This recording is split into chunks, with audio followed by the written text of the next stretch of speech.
हमारे यहाँ ये छुआछूत होना, ऊंचा बड़ा होना जब हमारे परमात्मा ने नहीं किया तो हम क्यों करते हैं? सबरी जब बेर खिला रही हैं राघव जी को तो चख करके खिला रही हैं कि कहीं खट्टे बेर ना चले जाएं। तो राम जी बड़े प्रेम से पा रहे थे, बीच बीच में राम जी लक्ष्मण जी को देते। तो लक्ष्मण जी क्या करते, जैसे ही देखते कि बेर खाया हुआ है, झूठा सा है, तो लक्ष्मण जी उस बेर को पीछे फेंक देते, खाते नहीं। राम जी समझ तो रहे थे, बोले लक्ष्मण जो है भेद दृष्टि कर रहा है, सबरी के द्वारा दिए गए प्रिय बेरों को खा नहीं रहा है।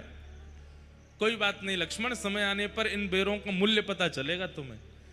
और जब समय आया, शक्ति लगी, लक्ष्मण जी को बाण लगा, तो कहते हैं कि संजीवनी पूरा पर्वत, वहां पर कहा गया था कि कुछ बूटी ही है संजीवनी बूटी, लेकिन पूरे पर्वत पर संजीवनी का दर्शन होने लगा था।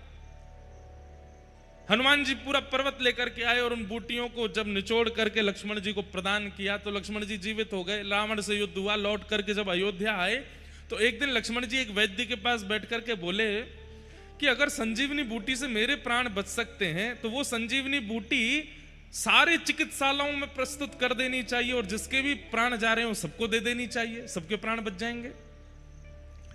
तो वैद्य ने हंस करके कहा कि आपने कभी ये विचार क्यों नहीं किया कि जिस संजीवनी बूटी से आपको बचा लिया वो संजीवनी परिवत, पूरा पर्वत हनुमान जी महाराज ने लंका में ही रखा था। रावण चाहता तो वहां से सारी संजीवनी बूटियां इकट्ठी करवा के अपने राक्षसों को पिला देता, कोई भी नहीं मरता। आप ही क्यों बचे, बाकी कोई क्यों नहीं बचा? समझने वाली बात है ना कि राम रावण युद्ध लंका में हो रहा है और वहीं पर्वत ला करके आए हैं हनुमान जी, उस पर अनेक संजीवनी बूटियां हैं। जो जो मरते जा रहे थे, एक वैद्य इसी काम में लगा रहता कि वहां से संजीवनी बूटी लाके सबको देता रहता, सब जीवित हो जाते। आप ही क्यों बचे? लक्ष्मण जी बोले हाँ ये बात तो हमारे मन में आई नहीं। बोले कि जब सबरी जी आपको झूठे बेर खिला रही थी, राम जी तो पा रहे थे, आप नहीं पा रहे थे, आप पीछे फेंक रहे थे।